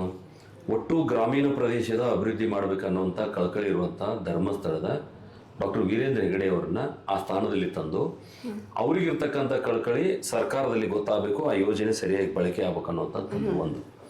ಇನ್ನೊಂದು ಕಡೆ ಹಲವಾರು ವ್ಯಕ್ತಿಗಳಿಗೆ, ಯುವಜನರಿಗೆ, ವಿದ್ಯಾರ್ಥಿಗಳಿಗೆ ಒಂದು ಸಾಫ್ಟ್ವೇರ್ ಮೂಲಕ ಅಂದರೆ ಕಂಪ್ಯೂಟರ್ ಮೂಲಕ ಸಂಸ್ಥೆಗಳನ್ನು ಸ್ಥಾಪನೆ ಮಾಡುವಂಥ ಶಿಕ್ಷಣ ಕೊಡ್ತಕ್ಕಂಥ ಸುಧಾಮೂರ್ತಿ ಅವರು ಕೂಡ ನಮ್ಮಲ್ಲಿ ಆಯ್ಕೆಯಾಗಿದ್ದಾರೆ.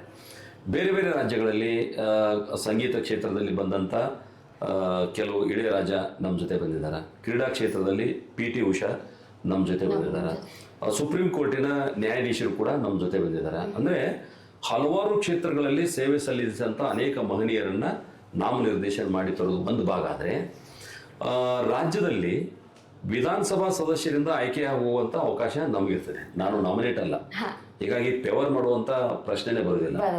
ನಾನು ಒಬ್ಬ ಪಕ್ಷದ ನಿಷ್ಠಾವಂತ ಕಾರ್ಯಕರ್ತ ಒಂದು ಬಾಜು, ಆದರೆ ಇನ್ನೊಂದು ಕಡೆ ಅಲ್ಲೂ ಕೂಡ ಅನ್ಯಾನ್ಯ ಕ್ಷೇತ್ರದಿಂದ ನೇಮಕ ಮಾಡ್ತಾರೆ. ಯಾರ್ಯಾರಿಗೆ ಯಾವ್ಯಾವ ಕ್ಷೇತ್ರದ ಜ್ಞಾನ ಇದೆ ಅಂಥವ್ರು ಅಲ್ಲಿ ಹೋದರೆ ಆ ವಿಷಯವನ್ನು ಮಂಡನೆ ಮಾಡಿ ಸರ್ಕಾರದ ವ್ಯವಸ್ಥೆಗಳನ್ನು ಜನರಿಗೆ ಮುಟ್ಟಿಸಲಿಕ್ಕೆ ಅನುಕೂಲ ಆಗ್ತದೆ. ಹೀಗಾಗಿ ನನ್ನನ್ನು ಕೂಡ ಪಕ್ಷದ ಒಬ್ಬ ಪ್ರಾಮಾಣಿಕ ಕಾರ್ಯಕರ್ತ, ಬಹಳ ವರ್ಷಗಳಿಂದ ಕೆಲಸ ಮಾಡಿದ್ದೆ, ಅದು ಒಂದು ಅಂಶ ಇರ್ಬೋದು.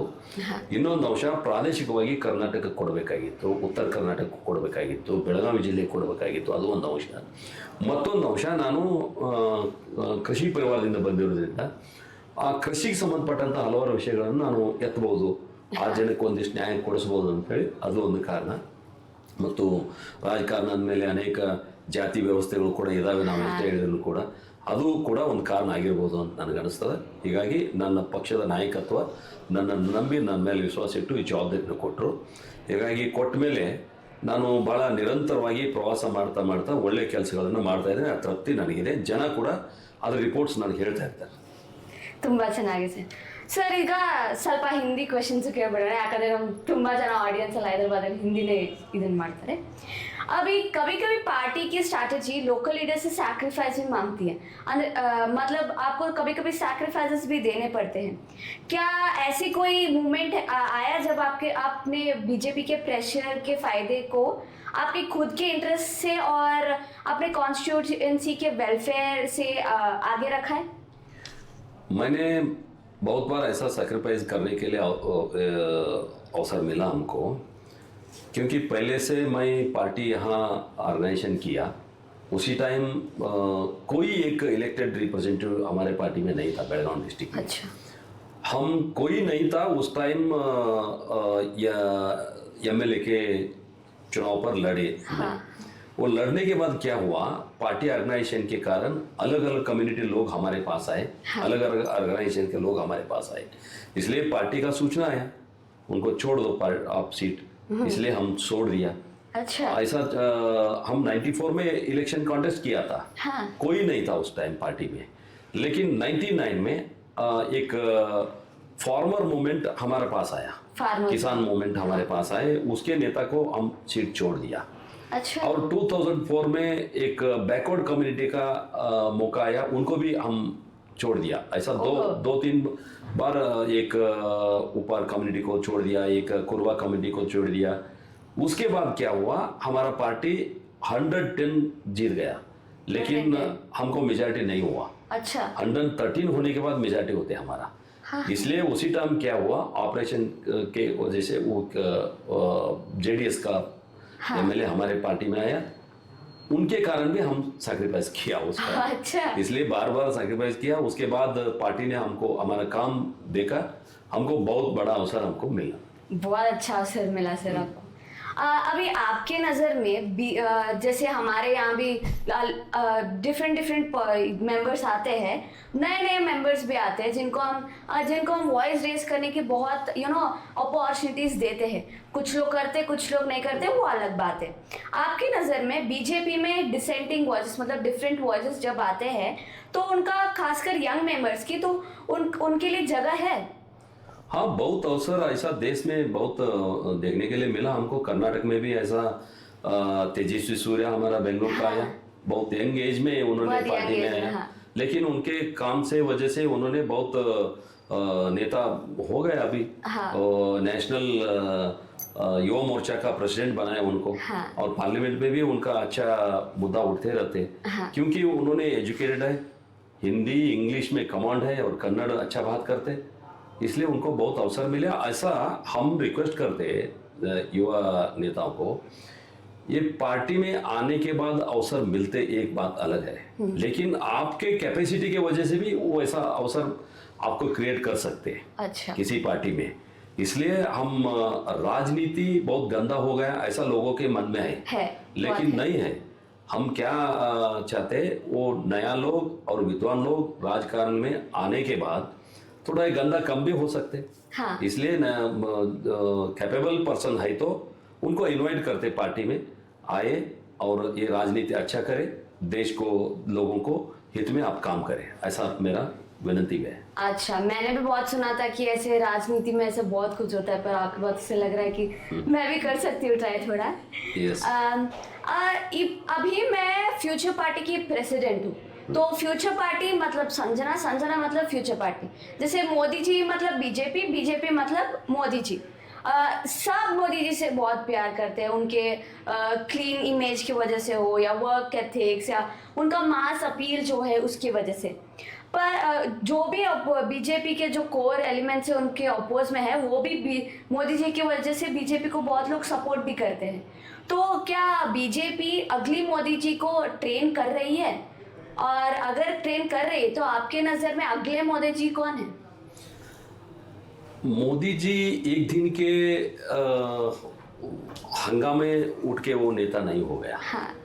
मोदी जी बहुत डाउन टू अर्थ है। हाँ बहुत छोटा कार्यकर्ता के नाते से उन्होंने देश भर घूम के आए इधर। हाँ संघ के काम किया, पार्टी के काम किया, ऑर्गेनाइजेशन के काम किया। हर बार उनका काम देख देख के उन्होंने आगे आ गया। और गुजरात में एक चीफ मिनिस्टर मुख्यमंत्री के नाते से उन्होंने इतना अच्छा काम किया देश भर। सारे देश बोल रहे Gujarat model, Gujarat model. Gujarat model. उसके बाद नेशनल पॉलिटिक्स में आया उन्होंने। नेशनल पॉलिटिक्स में भी इतना अच्छा काम कर रहे हैं उन्होंने। सिर्फ नेशनल में उनको देश भर उनका नाम नहीं हो गया, आप देख रहे हैं अभी सारे वर्ल्ड में उनका नाम चल रहा है, क्योंकि उनका काम की वजह से, उनका कमिटमेंट की वजह से, इसलिए चल रहे। एक दिन काम करने के नेता नहीं हो सकते। हाँ। ऐसा उनका बड़े बहुत जिम्मेदार है, सैक्रिफाइस करना पड़ते। और उनका टैलेंट के कारण उनके आगे आया। ऐसा हमारे पार्टी में एक सिस्टम है। हाँ। पहले से आपने देखे, पहले अटल बिहारी वाजपेयी हमारा प्राइम मिनिस्टर था। लोगों के मन में था अटल जी के बाद कौन है पार्टी में। हाँ। किसी को मालूम नहीं था। हाँ। मोदी जी इतना कैपेबल पर्सन है करके। लेकिन उनके अवसर मिलने के बाद उनको कैपेसिटी क्या है उन्होंने प्रूव किया। ऐसा हमारे पार्टी में राष्ट्रीय स्वयंसेवक संघ, आरएसएस बोलते हैं ना, आरएसएस ट्रेंड लोग बहुत है। राष्ट्रीय स्वयंसेवक संघ एक व्यक्ति निर्माण के बाद देश निर्माण होते, ऐसा उनके मन में है। वही इस हिसाब से उन्होंने काम करते हैं। इसलिए आरएसएस ने बहुत लोगों को तैयार किया, पार्टी में वर्क कर रहे हैं। वो लोग अवसर मिले तो बहुत अच्छा उनका परफॉर्मेंस प्रूव कर से हो सकता है। सर अभी हम आते हैं हमारे फेवरेट सेगमेंट की ओर, 3v1। सबको, हमारे सारे ऑडियंस को तो पता है कि 3v1 क्या है। मैं आपको एक बार बता देती हूँ 3v1 में क्या होता है। सर हम आपसे कोई भी 3 फेवर मांगेंगे और आप हमसे कोई भी एक फेवर मांग सकते हैं। बहुत फेयर है, तो चालू करें। तो पहला, आप अभी हमारा जो अंडर 18 वर्ल्ड तेलंगाना और 10 सिटीज में है ना, वो हम बहुत ज़्यादा एक्सपैंड करना चाहते हैं। और अगर कर्नाटक में बहुत ज़्यादा एक्सपैंड हो गया तो हम आपसे एक विनती करना चाहते हैं कि हमारे अंडर 18 वर्ल्ड सेशंस के लिए ईयरली ट्वाइस राज्यसभा दीजिए, ताकि हम अपने असेंबली सेशंस कर सकें। जरूर हम ट्राई करेंगे। लेकिन हमारा honourable vice president of India हमारा राज्यसभा का चेयरमैन रहते हो। अच्छा। उनके जिम्मेदारी में पूरा राज्यसभा चलते रहते। इसलिए एक बार आप president of vice president of India को रिक्वेस्ट करिए, हम भी उनके साथ बात करेंगे। जरूर वो युवा नेता आने चाहिए देश भर, और राजनीति में क्या गलती चल रही है वो सुधारना होने के लिए आपका प्रयास क्या है वो बहुत अच्छा है। हम भी आपके साथ रहते और हमारे चेयरमैन के साथ उसके ऊपर बात भी कर सकते हैं। Thank you so much sir. ये दूसरा जो रिक्वेस्ट है हम बहुत सारे नेताओं से मांग चुके हैं। हमको अमित शाह जी के साथ एक पॉडकास्ट करना है, बहुत दिनों से करना है। तो आप हमारा एक बार उनके साथ अपॉइंटमेंट करा देंगे तो। अमित शाह जी देश का गृह मंत्री होने के बाद इतना टाइट शेड्यूल है उनका, अपॉइंटमेंट मिलने बहुत मुश्किल है। लेकिन ट्राई करेंगे। उनके मन में भी युवा नेताओं को, युवा लोगों को देखने के बाद बहुत प्रेम आदर भाव है उनका। हाँ। लेकिन देश आगे आप चलना पड़ते ना, इसलिए वैसा लोगों को गौरव देते। इसलिए जरूर हो सकते, हम भी ट्राई करेंगे, रिक्वेस्ट करेंगे। Thank you sir. जरूर। और अभी हम आपका इंटरव्यू कर रहे हैं, हमने किरण रिजिजू सर का इंटरव्यू किया था, तो हमें अब अगले हमारा जो भी ये है ना, हमें या तो फाइनेंस मिनिस्टर या तो फॉरेन अफेयर्स मिनिस्टर के साथ एक पॉडकास्ट करना है। आपको वो हमारे लिए करवाना पड़ेगा। हाँ जरूर करेंगे। वो फाइनेंस मिनिस्टर आदरणीय श्रीमती निर्मला सीतारमण जी हमारे स्टेट से चुन के इतना बड़ा पोजीशन में है। उन्होंने अच्छा बजट भी लेके आया। उसके साथ साथ जीएसटी के इम्प्रूव कितना हो गया आपको मालूम हो गया। हाँ, वो युवा लोगों को मालूम होना चाहिए उनको। हाँ। स्लैब 4 था वो 2 किया। हाँ। और बहुत जीएसटी ज्यादा था वो कम किया। ओनली 5 और 18 बच गया। हाँ। और सेस भी वो कम किया। हाँ। ऐसा अच्छा बजट भी दिया और जीएसटी में भी नया बदलाव भी क्या बोलते नवयुग का जीएसटी क्या बोलते वैसा हो हमें गया। उनसे ये भी सीखना है कि हम हमारा अंडर 18 वर्ल्ड का बजट कैसे बनाए, क्योंकि हमारे गवर्नमेंट का भी बजट होना चाहिए आप ना। मिलने के पास बाद वो प्रश्न आप पूछे तो उत्तर उसको उन्होंने अच्छा देते आपको। हाँ, आप हमें जरूर। मिला दीजिए, हम उनसे ये जरूर करेंगे। जरूर, निर्मला जी नहीं तो जयशंकर जी। आप दोनों तो से भी मिला जयशंकर जी हमारा डिस्ट्रिक्ट में काम करके वहां जाया वो। अच्छा। पहले उनका शुरुआत यहाँ हुआ। अच्छा। वो आईएएस ऑफिसर होने के बाद चिकोड़ी में ट्रायल इनको इधर ही अवसर दे दिया। हमारे साथ बात करने के टाइम वो उल्लेख किया उन्होंने। अच्छा। मैंने हमारा शुरुआत यहाँ से किया। करियर की शुरुआत यहाँ से हुआ। करियर की शुरुआत बहुत अच्छा ये है। और दोनों को अपॉइंटमेंट मिलने का जरूर मिलते। आप प्रश्न पूछने हैं उस time. Thank you so much sir. 3v1 this time it was really good. आपका एक फेवर हमारे लिए, आप पूछे हमसे एक फेवर। मेरा मन में ये है, राजनीति रूरल एरिया में लोग थोड़ा ये भ्रष्टाचार के लोग आते और चुनाव में कॉन्टेस्ट करते, उन्होंने पैसा बांटते। हाँ। लोग इतना इनोसेंट है, उन्होंने पैसा दिया मुझको, 500 रुपए दिया, इसके कारण नियत से उनको वोट डालते वोट लोग। डालते। लेकिन वो लोग 500 देने के बाद इतना गड़बड़ करते राजनीति में, भ्रष्टाचार करते और बहुत स्कैंडल करते। इसलिए लोगों को जागृत करने के लिए पहले से वो ये होना चाहिए। विधानसभा कैसा चलते, क्या उनका जिम्मेदारी है, लोकसभा कैसे चलते, क्या उनका जिम्मेदारी है। एक वोटर के नाते से हमारा जिम्मेदारी क्या है, देश अच्छा डेवलपमेंट होने के कारण इतना चर्चा करने के लिए जरूरत है। इसलिए आप अंडर 18 एमएलए का ये कॉन्सेप्ट अच्छा चल रहे हैं। वो पहले ने हमारा युवा लोगों को एजुकेट करे तो राजनीति बहुत क्लियर हो सकते। इसलिए हमारा बेलगाम डिस्ट्रिक्ट में अंडर 18 एमएलए का कॉन्सेप्ट थोड़ा ज्यादा इम्प्लीमेंट करने के लिए हम रिक्वेस्ट करते हैं आपको। ओके सर, थैंक, ये जरूर करेंगे हम। यस, हम will try and get under 18। हम भी सपोर्ट देते हैं। हमारा एक नॉन गवर्नमेंट ऑर्गेनाइजेशन है, उनके लोगों आपके साथ रहते। थोड़ा ये हुआ तो स्टूडेंट लोगों के पास सारे जानकारी आप लेके जाए तो बहुत अच्छा होता है। ठीक है सर, बेलगाम डिस्ट्रिक्ट में नहीं, हम पूरे कर्नाटका में इम्प्लीमेंट करने की कोशिश करेंगे आपके और सबके सपोर्ट की। So now let's come to the last segment of the day. We'll ask some factual and journalist questions to sir. So sir, let's start. ನೀವು ತುಂಬಾ ಸಾರಿ ಮೊದಲೇ ಹೇಳ್ದಂಗೆ ತುಂಬಾ ಸಾರಿ ಕಾಂಗ್ರೆಸ್ ಗವರ್ಮೆಂಟ್ಗೆ ಕ್ರಿಟಿಸೈಸ್ ಮಾಡಿದ್ದೀರಾ, ಎಸ್ಪೆಷಲಿ ಫ್ಲಡ್ ರಿಲೀಫ್ ಡಿಲೇ ಮತ್ತು ಬೇರೆ ಸೆಂಟ್ರಲ್ ಸ್ಕೀಮ್ ಫೇಲಿಯರ್ಸ್ ಬಗ್ಗೆ ಎಲ್ಲ. ನಿಮ್ಮ ಒಪಿನಿಯನ್ ಅಲ್ಲಿ ಇವತ್ತು ಕರ್ನಾಟಕ ಗವರ್ಮೆಂಟ್ ನಲ್ಲಿ ಇರೋದು ಒಂದು ಬಿಗ್ಗೆಸ್ಟ್ ಅಂದ್ರೆ ಸ್ಟ್ರಕ್ಚರಲ್ ವೀಕ್ನೆಸ್ ಮತ್ತೆ ಫೇಲಿಯರ್ ಏನು? ಒಂದು, ಬಹಳ ಸಲ ಕರ್ನಾಟಕದಲ್ಲಿ ಸ್ಥಿರ ಸರ್ಕಾರ ಬರ್ಲಿಕ್ಕೆ ಸಾಧ್ಯ ಆಗಿರಲಿಲ್ಲ. ತಾವು ಗಮನಿಸಿರ್ಬೋದು, ಯಡಿಯೂರಪ್ಪನವ್ರ ನೇತೃತ್ವದಲ್ಲಿ 110 ಸೀಟ್ ಬಂದಿವಿ, 3 ಸೀಟ್ ಕಡಿಮೆಗೆ ಎಷ್ಟೊಂದು ಅವಾಂತರ ಆಯ್ತಂತೆ. ಇನ್ನೊಂದು ಬಾರಿ ನಾವು 100 ಸೀಟಿಗೆ ಬಂದಿದ್ದೀವಿ, 102, 103 ಸೀಟಿಗೆ, ಇನ್ನೂ 10 ಸೀಟ್ ಕಡಿಮೆ ಇದ್ದು, ಅವಾಗೂ ಬಹಳ ಅವಾಂತರ ಆಯ್ತು. ಅವಾಗ ನಾವು JDS ಜೊತೆ ಅಲಯನ್ಸ್ ಮಾಡ್ಕೊಂಡಿವಿ, JDSನವ್ರು ನಮ್ಗೆ ವಾಪಸ್ ಬಿಡಲಿಲ್ಲ. ಈ ಥರದ ಅನೇಕ ಗಲಾಟೆಗಳಾದವು. ಆಮೇಲೆ ಕಾಂಗ್ರೆಸ್ನವ್ರು ಹೋಗಿ JDSನವ್ರಿಗೆ ಮುಖ್ಯಮಂತ್ರಿ ಮಾಡಿದ್ರು. ಆದರೆ ಈ ಬಾರಿ ರಾಜ್ಯದ ಜನ ಕಾಂಗ್ರೆಸ್ ಪಾರ್ಟಿಗೆ ಅತ್ಯಂತ ಸ್ಪಷ್ಟ ಬಹುಮತಗಳನ್ನು ಕೊಟ್ಟರು. 136 ಸ್ಥಾನಗಳನ್ನು ಅವ್ರು ಗೆದ್ದರು. ಈ 136 ಸ್ಥಾನ ಗೆದ್ದ ಮೇಲೂ ಕೂಡ ಒಂದು ಸ್ಥಿರ ಮತ್ತು ಅಭಿವೃದ್ಧಿ ಪರವಾದಂಥ ಸರ್ಕಾರವನ್ನು ಕೊಡಲಿಕ್ಕೆ ಕಳೆದ 2 ವರ್ಷಗಳಿಂದ ಅವ್ರಿಗೆ ಆಗಲಿಲ್ಲ.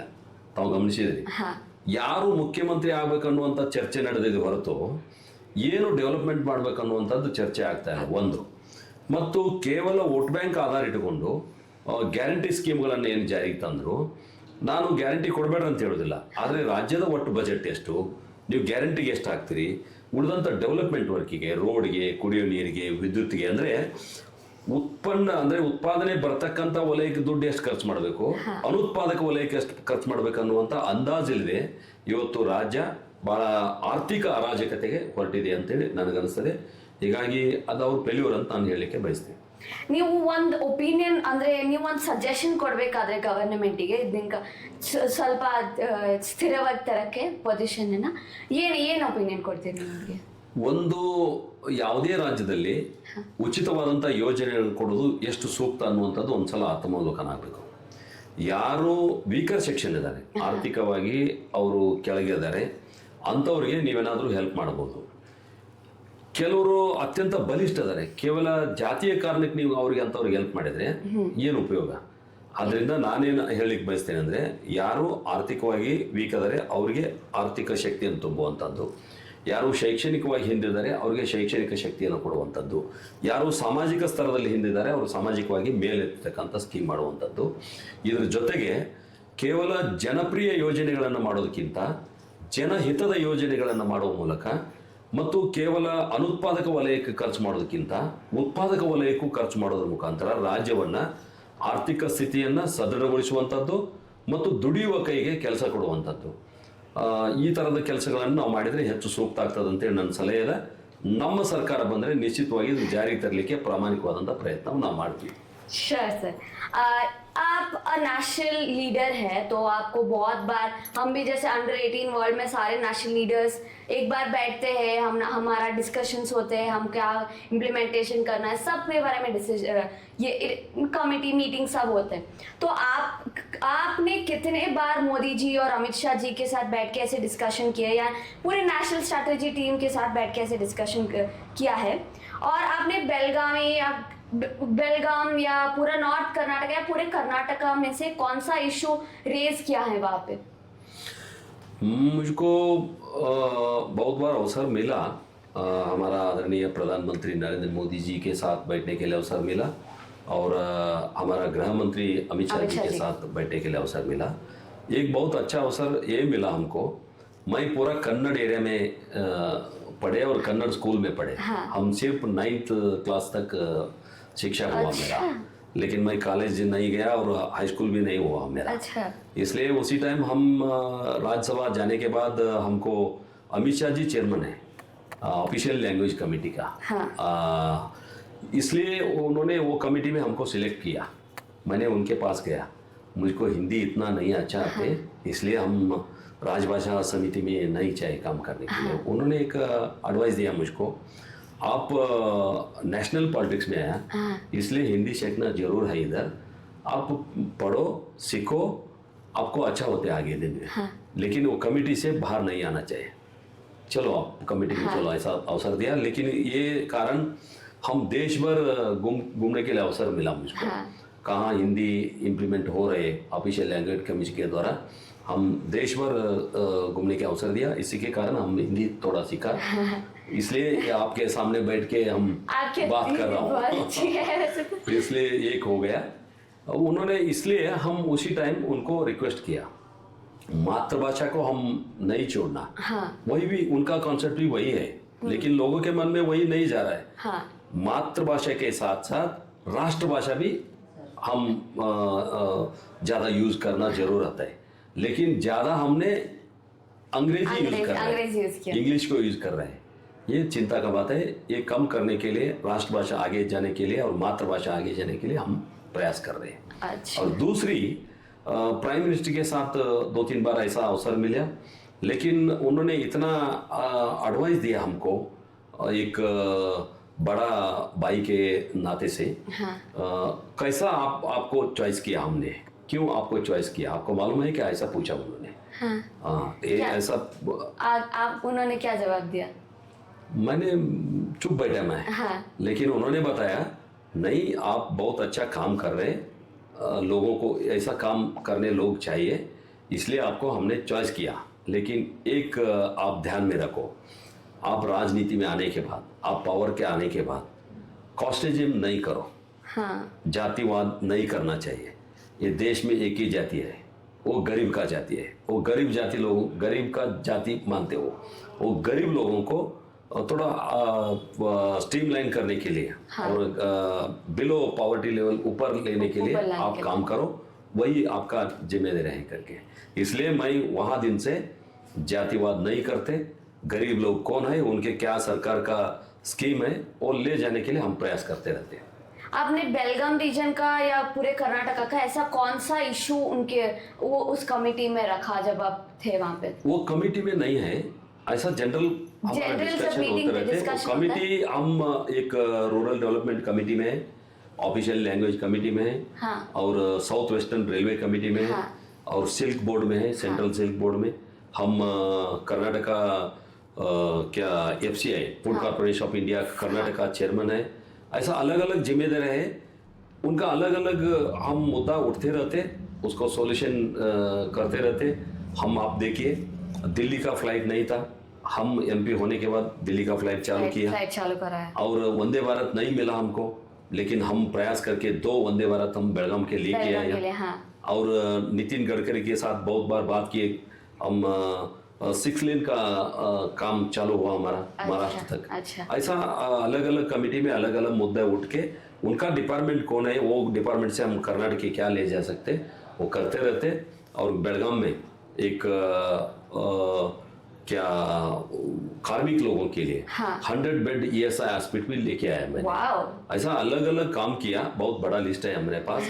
और बेलगाम इंडस्ट्रियल हब है, हाँ। इसलिए हम वो MSME सेक्टर के लिए वो थोड़ा बड़ा करने के लिए तो ट्रेनिंग इंस्टीट्यूट भी लेके आया। अच्छा। वो भी काम चालू हो रहे। ऐसा बहुत बहुत बड़ा काम हम कर रहे हैं, आगे भी करने के लिए प्रयास कर रहा हूँ। अच्छा, अभी किसी भी इंसान में एक अच्छी चीज होती है, एक बुरी चीज होती है।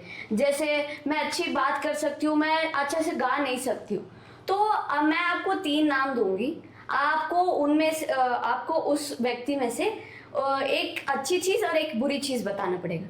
पहला DK शिव कुमार जी। DK शिव कुमार का एक अच्छा चीज ये है, बहुत ऑर्गेनाइजेशन के पीछे पड़ते, बहुत ऑर्गेनाइजर है, फर्स्ट ऑर्गेनाइजर है, लेकिन गलत पार्टी में वो व्यक्ति है। अच्छा।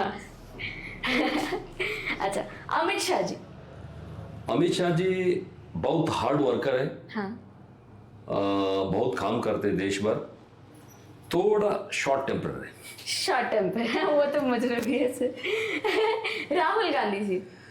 राहुल गांधी जी इतना बड़ा परिवार से आए, हाँ। इतना बैकग्राउंड है उनका, हाँ। लेकिन उन्होंने अब तक क्या कर रहे हैं, वो लोग उनको चाइल्डिश स्टेटमेंट देखते रहते ना, प्रिपेयर नहीं होते। देश का अपोजिशन लीडर है उन्होंने। हाँ। उनका क्या अच्छा चीज है, वो उनका फैमिली बैकग्राउंड बहुत अच्छा है। हाँ। लेकिन इतना बड़ा फैमिली से आया उन्होंने। हाँ। लेकिन उन्होंने स्टडी नहीं करते, हार्ड वर्क नहीं करते, तो कौन मैटर लेके आते हैं उनको कमेंट करते, वो फेल्योर होते। अच्छा। ये बुरी चीज है। मेरा एक पर्सनल व्यक्ति के बारे में आपको जानना चाहूंगी, कर्नाटका CM के बारे में। कर्नाटका CM बहुत छोटा परिवार से आए, हाँ। समाजवादी चिंतन से आए, हाँ। लेकिन अभी उन्होंने जातिवादी हो गया, जातिवादी, क्योंकि वो जरूरत नहीं है कर्नाटक को। हाँ, कॉस्ट सेंसस कर रहे हैं, कॉस्ट सेंसस कर रहे हैं, उनका जिम्मेदारी नहीं है वो। हाँ। वो केंद्र का जिम्मेदारी है। लेकिन उन्होंने एक बार किया, वो कैंसिल किया, और दूसरी बार कर रहे, अभी कर रहे। 1000 करोड़ के ऊपर उन्होंने इसके काम के पीछे पड़ रहे। मैंने उनके पूछ रहा हूँ, आप समाजवादी चिंतन से राजकारण में आए, हाँ। लेकिन कांग्रेस पार्टी नेता को क्या और ये नंतिरदो और ಮೆಚ್ಚಕ। हाँ, उनको और आई मीन रिलीजियस पीपल को ये करने के लिए, हाँ, ये उनको करने के पसंद आने लिए के लिए उन्होंने सेंसस कर रहे हैं, वो गलत बात है। अच्छा, कास्ट सेंसस मैंने देखा है, मेरे दादा दादी को बहुत फोन आ रहे इंफॉर्मेशन के लिए, कास्ट सेंसस के लिए। सेंट्रल गवर्नमेंट का इशू है पहले तो। हाँ। अच्छा, तो 2020 ಇಂದ ನೀವು ಇದು MP ಆಗಿದ್ದೀರಾ, ರಾಜ್ಯಸಭಾ MP ಆಗಿದ್ದೀರಾ, ನೀವು ತುಂಬಾ ಬಿಲ್ಸ್ ಪಾಸ್ ಮಾಡಿರ್ಬೋದು. ನಿಮಗೆ ಅನ್ಸಿರೋ ಹಾಗೆ ನೀವು ಪಾಸ್ ಮಾಡಿದ ಸ್ಟ್ರಾಂಗೆಸ್ಟ್ ಪಾರ್ಲಿಮೆಂಟರಿ ಬಿಲ್ ಏನು, ಮತ್ತೆ ಅದು ಯಾವ ತರ ಡಿಫ್ರೆನ್ಸ್ ತಂದಿದೆ? ಒಂದು ಅನೇಕ ಆ ಥರದ ಬಿಲ್ಗಳನ್ನು ನಾವು ಪಾಸ್ ಮಾಡಿದ್ದೀವಿ. ಒಂದು ಇತ್ತೀಚೆಗೆ ಹಿಂದೆ ಬ್ರಿಟಿಷರು ಮಾಡಿ ಹೋದಂಥ IPC ಬಿಲ್ಗಳನ್ನು ಕಡಿಮೆ ಮಾಡಿ ನಾವು ಭಾರತೀಯ ನ್ಯಾಯ ಸಂಹಿತೆಯನ್ನು ತಂದ್ವಿ, BNS. ಹಾಂ, ಹೀಗಾಗಿ ಆ ಸಂದರ್ಭದಲ್ಲಿ ಭಾಳಷ್ಟು ಚರ್ಚೆ ಆಯಿತು. ದೇಶಕ್ಕೆ ಹೊಸ ಕಲ್ಪನೆ ಇಟ್ಟುಕೊಂಡು ಹೊಸ ಕಾನೂನುಗಳನ್ನು ತರುವಂಥದ್ದು ಮತ್ತು ನಿರುಪಯುಕ್ತವಾದಂಥ ಹಲವಾರು ಕಾನೂನುಗಳನ್ನು ರದ್ದು ಮಾಡುವಂಥದ್ದು ಕೂಡ ಚರ್ಚೆ ಆಯಿತು. ಆ ಚರ್ಚೆ ಸಂದರ್ಭದಲ್ಲಿ ನಾನು ಕೂಡ ಭಾಗವಹಿಸಿದ್ದೆ. ಈ ರೀತಿ ಹಲವಾರು ಬಿಲ್ಗಳು ಬಂದಿದ್ದಾವೆ.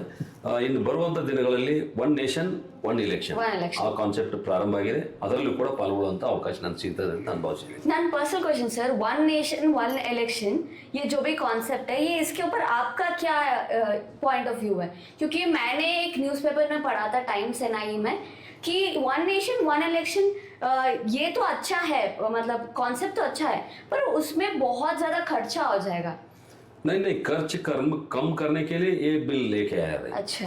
लोगों का, देश का लोगों का समय बर्बाद हो रहे हर बार इलेक्शन आने के कारण, और पैसा बहुत ज्यादा खर्चा हो रहे, और लॉ एंड ऑर्डर का इश्यू हो रहे. इसी के कारण देश में एक ही बार चुनाव होने के कारण ये पूरा पैसा भी कम खर्च कर सकते, मैन पावर भी कम हो सकते, और लॉ एंड ऑर्डर इश्यू भी नहीं हो सकते. इसलिए वो सुधार आ रहे. बहुत अच्छा कॉन्सेप्ट है, वो जरूर जारी करने की जरूरत है. आपको क्या लगता है हमारे अंडर 18 वर्ल्ड में भी वन नेशन वन इलेक्शन करना चाहिए हमें? जरूर जरूर, क्योंकि हम देख रहे हैं हमारा लोकल बॉडी, ग्राम पंचायत एक बार होते, तालुका पंचायत एक बार होते, जिला पंचायत एक बार होते, और अर्बन बॉडी पटन पंचायत, पुरसभा, नगर सभा, ऐसा अलग अलग, और कॉर्पोरेशन, ऐसा अलग अलग इलेक्शन होते. उसके साथ साथ कोऑपरेटिव इलेक्शन भी चलते रहते हैं. Corporative election. इसलिए हर साल इलेक्शन.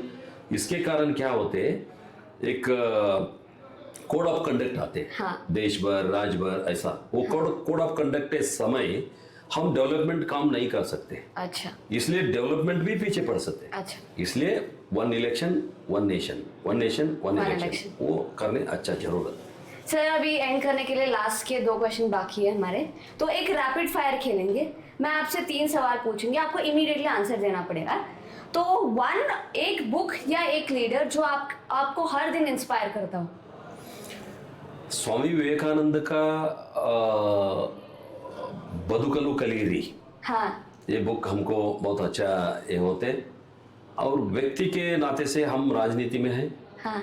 हमारा प्राइम मिनिस्टर नरेंद्र मोदी बहुत इंस्पायर करते हैं. अच्छा. वन रिग्रेट और one decision that you want to take back, एक ऐसा डिसीजन जो आप वापस लेना चाहते हैं. आपने बहुत सारे डिसीजंस किए होंगे, उसमें से एक कौन सा डिसीजन है जो आपको लगता है कि आप और अच्छे से ले सकते थे और वो आप पीछे लेना थे? ऐसा नहीं हुआ, ऐसा याद में भी नहीं. अच्छा. एक पॉलिसी जो आप चाहते हैं कि बीजेपी अपने नेक्स्ट टर्म में इम्प्लीमेंट करे, जो अभी तक मतलब लोगों ने अब तक उसके बारे में ज्यादा बात नहीं की है. क्या? एक पॉलिसी जो आप चाहते हैं कि बीजेपी अपने नेक्स्ट टेन्योर में इम्प्लीमेंट करे, जो मतलब बहुत सारे पॉलिटिशियंस ने बात अब तक किया नहीं है उसके बारे में. नहीं, ऐसा बात होते रहते, क्योंकि वो पार्लियामेंट में एक बार बिल आने के बाद देश भर उसका चर्चा होते रहते. इसलिए लोगों बात नहीं कर सकते, ऐसा नहीं हो सकता. अच्छा. एक लास्ट क्वेश्चन सर, इसका आप हिंदी में और कन्नड़ा में दोनों में जवाब दीजिए मुझे. आप अभी बीजेपी है ना, बीजेपी के लॉयल है, और आप आपका जब रिटायरमेंट होगा तब आप इस नेशन को किस मतलब मुकाम पे देखना चाहते हैं? हमारा नेता प्राइम मिनिस्टर नरेंद्र मोदी जी का एक कॉन्सेप्ट है. हाँ. 2047 में देश स्वतंत्र उत्सव का 60वां उत्सव हाँ. 2047. हाँ, उसी टाइम आत्मनिर्भर भारत का कॉन्सेप्ट है. क्या है, हम डिपेंड हो रहे हैं सारे देश पर. अभी तक हम 70,000 करोड़ एडिबल ऑयल इंपोर्ट करते हैं, और पेट्रोलियम प्रोडक्ट हम इंपोर्ट करते हैं. इसलिए उनका कॉन्सेप्ट क्या है, इंपोर्ट को बंद करो, स्वदेशी ज्यादा यूज करो. सारे देश में उत्पाद होते थे पहले. हमारे घर में देखिए, हमारे घर में एडिबल ऑयल यही उत्पाद होते रहते. अच्छा. और दूध हमारे गाय वैसा रहते. ये सिटी में गाय कुछ नहीं है. वो परचेज करना पड़ते. ऐसा नहीं हो चाहिए. घर में पूरा उत्पाद होते. सिर्फ सॉल्ट हम परचेज करते थे पहले. सॉल्ट भी एक जगह में ये उत्पाद होते समुद्र के तट पर. लेकिन हम सारे, हमारा खाने का क्या व्यवस्था है, पूरा हमारे खेती में पैदा होते थे. स्वदेशी कॉन्सेप्ट यही है. वो स्वदेशी कॉन्सेप्ट 2024 में सफल होना चाहिए, वैसा हमारा इच्छा। हाँ, ठीक है। इतना ही था सर आपके साथ सफर हमारा, आपसे बहुत कुछ सीखने को मिला। This podcast we have learn to many things about what sir thinks about politics, about his career and what we should implement in our under 18 world also. So till next time, thank you so much for listening to us. This is Iranna Kadadi sir and I am Sanjana signing off today. Bye bye. Thank you. Thank you sir.